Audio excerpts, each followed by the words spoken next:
This is the kurtosis part under the skewness moments and the kurtosis.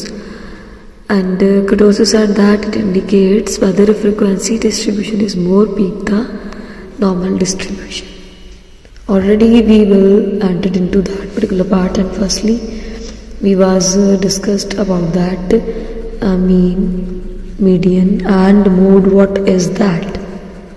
देखिए जो mean पे होती है वैल्यू तो एवरेज, मीडियन तो सेंटर फॉरवर्ड, मोड तो आप पीक पॉइंट पे पहुंच चुके होते हो. But in the various part after the main of centre tendency we will see about that कि वहाँ पे वैल्यू कभी प्लस माइनस जो है वो स्क्वायर होके भी प्लस हो रहा है, मोड में जाके भी प्लस हो रहा है. तो there are some drawbacks under every position either in the kurtosis enter into that particular part ki that types of kurtosis said that by the Carl-Pearson they are into the three parts: leptokurtic, mesokurtic and the platykurtic. When you will enter into the leptokurtic तो means आपकी peak distribution center forward होगी. ये वाली kangaroo की तरह, एक kangaroo एक animal है, उसके स्ट्रक्चर के ऊपर डिपेंडेंट करता है. ये सेम स्ट्रक्चर डिपेंडेंसी है हमारी इसके अंदर भी. और अगर आपकी जो मेसोकर्टिक है, मेसोकर्टिक होती है कि अगर कभी आंसर सेंटर फॉरवर्ड आता है, मींस बिल्कुल मिडल पे आंसर आता है तो मेसोकर्टिक. फ्लैट है अगर बिल्कुल आपका आंसर डिस्ट्रीब्यूशन अगर उन्होंने दी है 2, 4, 6, 8, 10 तो 2 भी आ सकता है, 10 भी आ सकता है, तो that is the platykurtic. And if it is the mesokurtic तो सेंटर फॉरवर्ड 8 भी आ सकता था.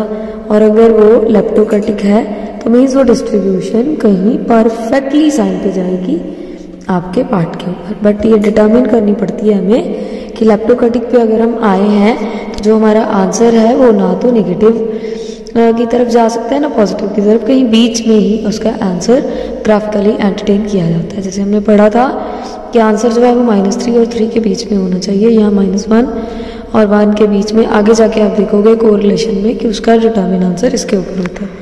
बट आंसर अगर इसके अंदर अंदर आ रहा है तो लेप्टोकर्टिक सेंटर फॉरवर्ड पे आ रहा है तो लेप्टोकर्टिक, नेगेटिव पे जा रहा है तो मेसोकर्टिक भी हो सकता है और आपका प्लैटिकर्टिक भी हो सकता है. बट अगर फ्लैट है टोटली तो 1 भी आंसर हो सकता है, 0 भी हो सकता है.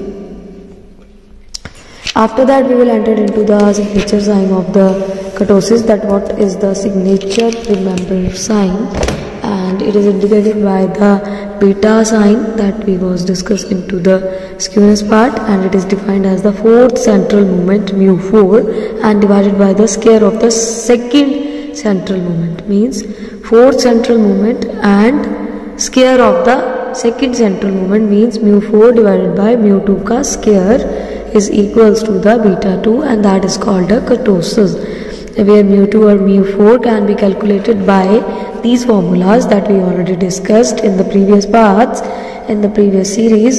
For individual series, that is the summation x minus x bar square in the, because of 2 power है तो 2, 4 है तो 4. For discrete frequency over there, but it is a 2 power and the 4 power, fine, again 2 power and 4 power, 2 and 4, fine.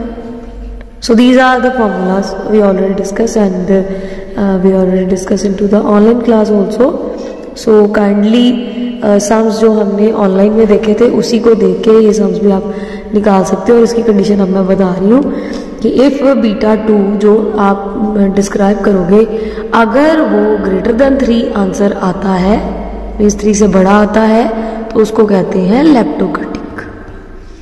अगर less than 3 आता है, छोटा आता है, तो उसको कहते हैं प्लैटिकर्टिक. और अगर इक्वल टू पे आ जाता है, 3 ही आंसर आ जाता है, तो उसको कहते हैं मेसोकर्टिक.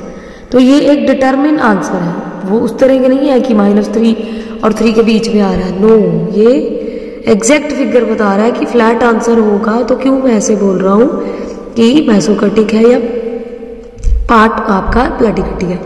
छोटा है तो प्लैटिकर्टिक के ऊपर ही जाएगा, ग्रेटर देन है, बड़ा है 3 से, तो लेप्टोकर्टिक की तरफ जाएगा क्योंकि वो पीक पॉइंट पे एंट्री कर रहा है, ऊपर की तरफ जा रही है कर्व, फाइन.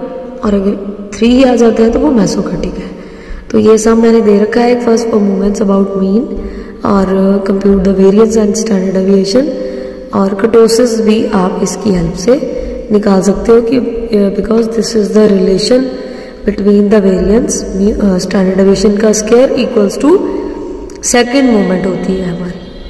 तो सेकेंड मोमेंट डिटर्मिन अगर हमने कर्टोसिस में करनी हो तो हमने अभी फॉर्मूलाज देखे हैं इसमें कि कैसे कर सकते हैं। अब आप जितने सम्स हैं आपके पास कोई भी अवेलेबिलिटी, तो आप उससे भी दोबारा निकाल के देखो, बीटा 2 निकलेगा उसमें से, सेंटर मोमेंट 4 और म्यू 2 की हेल्प से निकाल लो। उन्हीं सम में से आपने ऑलरेडी 4 मोमेंट्स निकाल रखी होंगी, तो उसमें से आंसर उठा के उसको फिल करके भी आप चेक कर सकते हो। कर्टोसिस इजीली आपको मिल जाएगा और आंसर डिटरमिन करेगा।